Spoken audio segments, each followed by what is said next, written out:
ভিতরে প্রবেশ করেছে দুটিকে একা দেখে রাধারানী আমার মনের দুঃখে বলে সই তুই যে একা ফিরে আসবি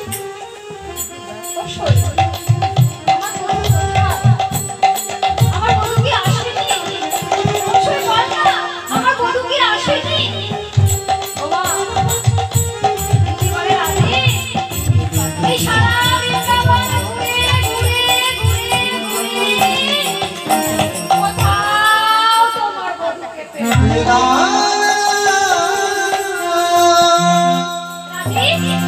তুই যে বলেছিলিস তোর বধূর বলে মালা পরাবি আগাছি মালা কিনবি আমি একটা মালিনীর সন্ধান পেয়েছি তাকে নিয়েও এসেছি তবে তুই যদি অনুমতি দিস তাহলে তাকে বলে যা যা যা শিগগির করে নিয়ে আয় ওমা যেই না রাধারানীর অনুমতি পেয়ে গেছে তুই কি তাড়াতাড়ি করে বাইরে গিয়ে বলে এই যে সামনে গো এবার তোর ইন্টারভিউ চলো এবার পরীক্ষা হবে ডাক পড়েছে ওমা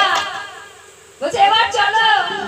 গোবিন্দ ভেতরে প্রবেশ করেছে বড় করে ঘন্টা যেই না ভেতরে প্রবেশ করেছে সঙ্গে সঙ্গে রাধারানী আমার বলছে বলে এসো এসো